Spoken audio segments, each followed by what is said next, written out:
नमस्कार, India news देख रहे हैं आप और मैं हूं आपके साथ सचिन दुबे। शुरुआत करते हैं फटाफट खबरों की। हरियाणा विधानसभा के बजट सत्र के तीसरे दिन की कार्यवाही प्रश्नकाल के साथ शुरू हुई। कई मुद्दों को लेकर सदन में हंगामा होने के आसार हैं। बीजेपी ने अपने विधायकों को 10 मार्च के लिए व्हिप जारी किया। बीजेपी के सभी विधायकों को व्हिप के बारे में जानकारी भेजी गई। पार्टी के चीफ व्हिप और संसदीय कार्य मंत्री कंवरपाल गुर्जर ने विधायकों को जानकारी भेजी। देश में जारी किसानों के आंदोलन के मसले पर ब्रिटेन की संसद में बहस हुई। एक पिटीशन पर लाखों साइन होने के बाद ब्रिटिश संसद में इस मसले को उठाया गया। भारत की ओर से इस तरह की बहस पर कड़ी आपत्ति जताई गई। लंदन में मौजूद भारतीय हाई कमीशन ने बयान दिया कि यह सिर्फ एक गलत तथ्यों पर आधारित और एक तरफा बहस ही थी। भारतीय हाई कमीशन के बयान में कहा गया है कि ब्रिटिश संसद में बिना तथ्यों के गलत आरोपों के साथ दुनिया के सबसे बड़े लोकतंत्र के विषय में चर्चा की गई, जो निंदनीय है। ब्रिटिश सरकार में मंत्री नाइजल एडम्स का कहना है कि यह भारत का घरेलू मामला है। देश की सर्वोच्च अदालत ने आरक्षण के मसले पर राज्य सरकारों से सवाल किया। अदालत जानना चाहती है कि क्या आरक्षण पर सीमा को मौजूदा 50% से और ज्यादा किया जा सकता है या नहीं। सुप्रीम कोर्ट ने सभी राज्यों को नोटिस भेजकर उनका जवाब मांगा है। शीर्ष अदालत ने यह नोटिस मराठा आरक्षण पर सुनवाई के दौरान जारी किया। सुप्रीम कोर्ट इस मामले में 15 मार्च से डे टू डे सुनवाई शुरू करने वाला है। अदालत ने कहा कि इस मामले में सभी राज्यों का पक्ष सुनना जरूरी है। वरिष्ठ एडवोकेट मुकुल रस्तोगी ने सभी राज्यों को सुनने के लिए यह याचिका दाखिल की है। महाराष्ट्र सरकार लंबे वक्त से मराठाओं को आरक्षण की वकालत करती रही है। फतेहाबाद में 2 साल में पंचायत समिति की कंडम दुकानों का 12 लाख किराया अधिकारी हड़प गए। वकील ने जब आरटीआई लगाई तो मामले का खुलासा हुआ। पंचायत समिति के नुमाइंदे और अधिकारी मिलकर दुकानों का किराया वसूलते रहे। कंडम दुकानों की जगह कई दुकान बनाने के लिए विभाग को एस्टीमेट तक नहीं भेजा गया। पंचायत समिति की दुकानें 2017-18 में हुई नीलामी में छुड़वाई थी, जिसमें से 18 में से 12 लोग अभी भी दुकान संचालित कर रही हैं। ये अभी भी किराया दे रही हैं, लेकिन ये किराया किसके खाते में जा रहा है, इसकी जानकारी भी नहीं दे रही। पश्चिम बंगाल के मुख्यमंत्री ममता बनर्जी नंदीग्राम पहुंचेंगी। इस सीट से चुनाव लड़ने की घोषणा के बाद ममता बनर्जी पहली बार नंदीग्राम पहुंचेंगी। ममता बनर्जी यहां पर तृणमूल कांग्रेस कार्यकर्ताओं के साथ बैठक करेंगी और फिर चुनाव प्रचार की शुरुआत करेंगी। ममता बनर्जी नंदीग्राम सीट से 10 मार्च को नामांकन पत्र दाखिल करेंगी। कोरोना वायरस के टीकाकरण के दूसरा चरण में पिछले 7 दिनों में 32 लाख बुजुर्गों ने वैक्सीन लगवाई। 3 फरवरी से फ्रंटलाइन वर्करों को वैक्सीन लगानी शुरू हुई थी। अभी 33 दिन में 66 लाख का टीकाकरण हो चुका है। बुजुर्ग फ्रंटलाइन वर्करों के करीब 50% तक 7 दिन में ही पहुंच गए। जानकारी के मुताबिक देश में अब तक 2 करोड़ 9 लाख से ज्यादा लोगों को वैक्सीन दी जा चुकी है। इनमें से 69,85,000 स्वास्थ्य कर्मचारियों ने पहला और 35,47,000 ने दूसरी डोज भी ली थी। 66,09,000 फ्रंटलाइन वर्कर वैक्सीन ले चुके हैं, जिनमें से 2,13,000 ने 2 डोज लगवाकर कोर्स भी पूरा कर लिया।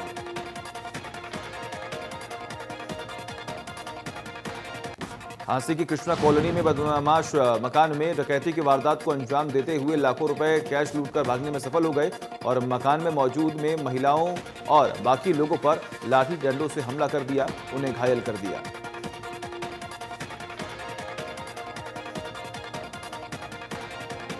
बदमाश घर के बाहर खड़ी कार को भी बुरी तरह क्षतिग्रस्त कर गए। वारदात के बाद इलाके में दहशत का माहौल है। सूचना मिलते ही अनाज मंडी पुलिस मौके पर पहुंची और बदमाशों की धरपकड़ के लिए गश्त शुरू की। कोसली में महिला से छेड़छाड़ का मामला सामने आया। महिला ने पुलिस को दी शिकायत में बताया कि वो घर से खेत के लिए निकली थी, तभी गांव के ही युवक ने उसे पकड़ लिया और छेड़छाड़ की। महिला ने शोर मचाया तो आरोपी वहां से भाग गए। पीड़ित महिला का कहना है कि अगर आरोपी के खिलाफ जल्द कार्रवाई नहीं की गई तो वो कभी भी अप्रिय घटना को अंजाम दे सकता है। पश्चिम बंगाल के कोलकाता में छात्र रोड पर न्यू कोयला घाट बिल्डिंग की 13वीं मंजिल पर आग लग गई। घटना में 9 लोगों की मौत हो गई। बिल्डिंग में ईस्टर्न रेलवे का कार्यालय है। इस हादसे में मरने वालों में 2 रेलवे पुलिसकर्मी भी शामिल हैं। आग की वजह जानने के लिए रेलवे के 4 अधिकारियों के नेतृत्व में उच्च स्तरीय जांच कमेटी बनाई गई है। रेल मंत्री पीयूष गोयल ने घटना पर शोक जाहिर करते हुए कहा कि इस त्रासदी में 4 दमकल कर्मी, 2 रेलवे कर्मी और 1 एएसआई समेत 9 लोगों की जान चली गई। रेल मंत्री ने रेलवे की तरफ से राज्य सरकार को हर संभव मदद का आश्वासन भी दिया। फरीदाबाद में डीएलएफ फेज 2 की गद्दा बनाने वाली फैक्ट्री में भीषण आग लग गई। आग बुझाने के लिए 5 फायर ब्रिगेड गाड़ियां मौके पर पहुंची। आग लगने से कंपनी में रखे फॉर्म और गद्दे पूरी तरह से जलकर खाक हो गए। घटना में किसी के हताहत होने की कोई खबर नहीं है। रादौर के रहने वाले सिमरनजीत सिंह ने 1 मिनट में 104 बार फायर फ्लाई पुशअप कर इंडिया बुक ऑफ रिकॉर्ड में अपना नाम दर्ज कराया है। सिमरनजीत की इस उपलब्धि पर उनके परिवार के साथ साथ शहरवासियों में भी खुशी का माहौल है। अपनी कामयाबी का श्रेय सिमरनजीत सिंह ने परिजनों और गुरुओं को दिया है। सप्ताह के दूसरे कारोबारी दिन शेयर बाजार हरे निशान पर खुले हैं। बॉम्बे स्टॉक एक्सचेंज का प्रमुख इंडेक्स सेंसेक्स 462 अंक की तेजी के साथ 50,903 के स्तर पर खुला है। नेशनल स्टॉक एक्सचेंज का निफ्टी 139 अंक यानी 0.93% ऊपर 15,095 के स्तर पर खुला। इस दौरान 1,100 शेयरों में तेजी आई, 249 शेयरों में गिरावट आई और 52 शेयरों में कोई बदलाव नहीं हुआ। पंचकुला में इंटरनेशनल वुमेन डे के मौके पर साइक्लोथॉन का आयोजन किया गया, जिसे डीसीपी पंचकुला मोहित डांडा ने हरी झंडी दिखाकर पंचकुला सेक्टर 5 से रवाना किया। महिलाओं के सम्मान में साइक्लोथॉन का आयोजन किया गया। इस साइक्लोथॉन में सैकड़ों की तादाद में महिलाओं ने हिस्सा लिया। डीसीपी पंचकुला मोहित हांडा ने कहा कि महिलाओं के सम्मान में इस कार्यक्रम का आयोजन किया गया है। कोरोना महामारी के चलते पूरी गाइडलाइंस का जो पालन है वो भी किया गया है। अंतर्राष्ट्रीय महिला दिवस के मौके पर फरीदाबाद के सेक्टर 12 खेल परिसर में महिलाओं के लिए 2 किलोमीटर दौड़ का आयोजन किया गया, जिसकी शुरुआत फरीदाबाद के पुलिस कमिश्नर ओपी सिंह ने की है। पुलिस कमिश्नर ओपी सिंह ने भी महिलाओं के साथ 2 किलोमीटर दौड़ लगाई। यह दौड़ खेल परिसर से होकर 2 किलोमीटर की दूरी तय करते हुए वापस खेल परिसर में आकर खत्म हो गई। अंबाला में नाहन हाउस की वाल्मीकि धर्मशाला में हरियाणा जनचेतना पार्टी ने महिला दिवस के मौके पर मेडिकल चेकअप कैंप लगाया। कैंप में महिलाओं के चेकअप की विशेष व्यवस्था भी की गई है। अंबाला शहर नगर निगम ने से मेयर शक्ति रानी शर्मा भी कैंप में मौजूद थी। मेयर शक्ति रानी शर्मा ने कहा कि महिलाएं खुद पर ध्यान नहीं देती, वो अपनी बीमारियों को दरकिनार करती हैं। चरखी दादरी में अंतर्राष्ट्रीय महिला दिवस के मौके पर प्रशासन ने महिलाओं को जागरूक करने के लिए कई कार्यक्रमों का आयोजन किया। महिला थाने में आयोजित कार्यक्रम में पुलिस, बाल विकास विभाग समेत कई संस्थाओं से जुड़ी महिलाएं शामिल हुई। इस दौरान स्कूटी रैली का आयोजन किया गया। पुलिस अधीक्षक विनोद कुमार ने हरी झंडी दिखाकर रैली को रवाना किया। पुलिस अधीक्षक विनोद कुमार ने बताया कि महिलाओं की ताकत बहुत है। महिला दिवस के मौके पर यमुनानगर से एक खास तस्वीर नजर आई। दरअसल यहां एक महिला शमशान घाट में महिला शवों का अंतिम संस्कार करती है। इस महिला का कहना है कि कोई भी काम अच्छा या बुरा नहीं होता, सब मजबूरी में ही करने पड़ते हैं। महिला अपने घर का पालन पोषण और बच्चों की परवरिश के लिए शमशान घाट में शवों का संस्कार करने का काम करती है और इस काम को उसी लगन से करती है जिस लगन से लोग अच्छे काम को करने में खुश होते हैं। ये महिला इस काम को पिछले काफी समय से करती आ रही है।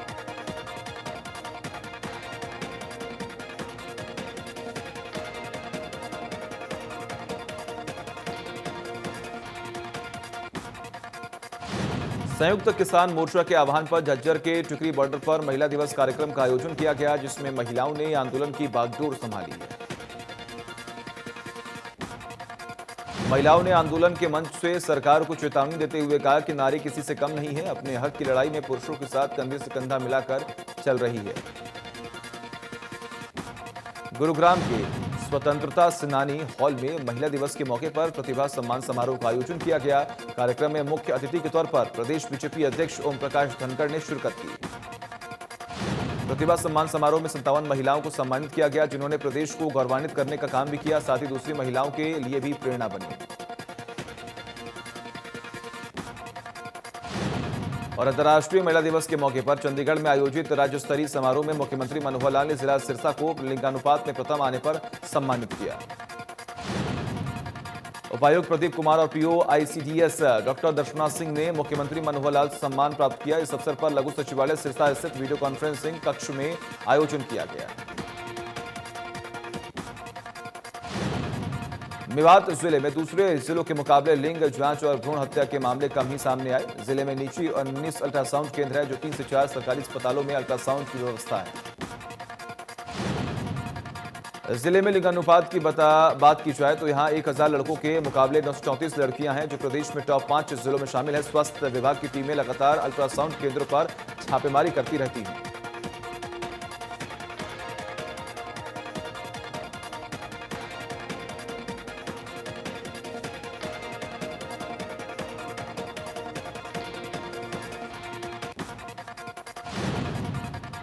पलवल के सरस्वती महाविद्यालय की छात्रा ने बॉक्सिंग के 64 किलो भार में गोल्ड मेडल जीता। कॉलेज पहुंचने पर छात्रा का स्टाफ ने स्वागत किया। छात्रा ने कहा कि उसका ध्यान ओलंपिक में मेडल लाने पर है। और वहीं भिवानी जिले में school game development foundation Haryana ने नेशनल खेल प्रतियोगिता आयोजित किया है, जिसमें देश के अलग अलग प्रदेशों से खिलाड़ियों ने हिस्सा लिया था। भिवानी के मुख्य डाकघर में विश्व महिला दिवस के मौके पर कार्यक्रम का आयोजन किया गया। इसमें अंतर्राष्ट्रीय मुक्केबाज नीतू सिंह को सम्मानित किया गया। इस मौके पर डाकघर की महिला कर्मचारी भी मौके पर मौजूद रही। महिला मुक्केबाज नीतू सिंह ने कहा कि महिलाओं को खुद को सशक्त बनाना होगा। उन्होंने कहा कि पिछले 3-4 सालों से महिलाएं खूब आगे बढ़ रही हैं। इसी का नतीजा है कि लड़कों की तुलना में लड़कियां ज्यादा मेडल जो है वो ला रही हैं। भवानीखेड़ा के गांव प्रेमनगर में प्रस्तावित मेडिकल की भिवानी शहर में बनाने को लेकर लोगों में रोष है। एक हफ्ते पहले दिन अल्टीमेटम के मुताबिक गांव वालों ने धरना दिया है। गांव वाले लगातार मेडिकल कॉलेज की मांग को लेकर प्रदर्शन कर रहे हैं। उनका कहना है कि सीएम से बातचीत न होने तक आंदोलन जारी रहेगा। 29 जुलाई 2017 को सीएम ने प्रेमनगर में मेडिकल कॉलेज की आधारशिला भी रखी थी। फतेहाबाद में अंतर्राष्ट्रीय महिला दिवस पर मिड डे मील वर्कर ने लघु सचिवालय के बाहर प्रदर्शन किया। मिड डे मील वर्कर ने जिला मौलिक शिक्षा अधिकारी को ज्ञापन भी सौंपा। मिड डे मील वर्कर का कहना है कि 5 महीने का बकाया मानदेय नहीं मिला है। वर्दी का भत्ता मिड डे मील वर्कर को पक्का करने, स्कूलों में दोबारा से मिड डे मील शुरू करने की मांग की गई है। सिरसा में किसानों ने विधायक गोपाल कांडा के दफ्तर का घेराव किया। कांडा ने गठबंधन सरकार को अविश्वास प्रस्ताव के दौरान समर्थन का ऐलान भी किया। गोपाल कांडा के दफ्तर का घेराव करते हुए किसानों ने जमकर सरकार विरोधी नारेबाजी की, जिसके बाद विधायक के नाम ज्ञापन सौंपा। साथ ही मांग की गोपाल कांडा को किसानों के हित में आवाज को बुलंद करना होगा। हरियाणा में 31 मार्च तक अधिकारियों और कर्मचारियों के तबादलों पर रोक लगाई गई है। सरकार ने बजट सत्र और वित्त वर्ष की तैयारियों को लेकर फैसला लेते हुए आदेश भी जारी किए हैं। इलाहाबाद की अलग अलग किसान संगठनों ने सब्जी मंडी के बाहर धरना किया। प्रदर्शनकारी किसानों ने सब्जी मंडी में कार्यरत कुछ व्यापारियों द्वारा आपसी मिलीभगत करके सब्जी की फसल की खुली बोली न करवाकर फसल को औने पौने दामों पर खरीदने और किसानों के साथ धोखाधड़ी करने का आरोप लगाया। मंडी में काम करने वाले गरीब मजदूरों को पूरी मजदूरी का भुगतान नहीं होता। प्रदर्शनकारी किसानों का कहना है कि जब मार्केट कमेटी 2% मार्केट फीस लेती है, फिर भी वो इस सब्जी मंडी में हो रही खुली लूट के प्रति लापरवाही बरत रही है। डांगरा रोड स्थित गोयल फ्लोर मिल के मुनीम से 2,60,000 की टूट के मामले में टोहाना पुलिस के साथ कामयाबी लगी है। पुलिस ने इस मामले में फ्लोर मिल के मास्टरमाइंड मुनीम अशोक सहित 2 व्यक्तियों को गिरफ्तार कर लिया है। पकड़े गए दोनों आरोपी गांव डांगरा के रहने वाले बताए गए हैं, जिनमें एक आरोपी अशोक गोयल फ्लोर मिल में काम करने वाले मुनीम का और दूसरा उनका भतीजा सुनी बताया गया है। सीआईए प्रभारी एसआई साधुराम की टीम ने एएसआई जयवीर मंजीत के नेतृत्व में कार्रवाई करते हुए दोनों को गांव डांगरा से गिरफ्तार कर लिया है। घर के सामने शराब पीकर डीजे पर अश्लील डांस करना बदमाशों को काफी महंगा पड़ा। सोहाना पुलिस ने आधा दर्जन लोगों के खिलाफ आपराधिक धाराओं के तहत मामला दर्ज कर लिया। आरोप है कि युवक अश्लील मुद्रा में कपड़े उतारकर गांव के बीच में अश्लील डांस कर रहे थे। बदमाशों ने अपने हाथों में देसी कट्टे भी लिए हुए थे। शराब के नशे में उन्होंने एक युवक के घर के दरवाजे को भी तोड़ दिया। इस मामले में सोहाना पुलिस के आधा दर्जन लोगों ने खिलाफ मामला दर्ज कर लिया गया। उनकी तलाश लगातार जारी है। अभी तक किसी भी आरोपी की गिरफ्तारी नहीं हो पाई है। मामला गांव चमनपुर का है। गांव चमनपुरा एक युवक ने सोहाना पुलिस को शिकायत में कहा है कि गांव का ही राहुल नाम का एक युवक अपने साथ कई बदमाश को लेकर गांव में आया, जिन्होंने शराब पीकर जमकर धमाल मचाया। बदमाशों ने डीजे पर अश्लील गानों पर कपड़े उतारकर अश्लील डांस किया। घटना फरवरी महीने की है।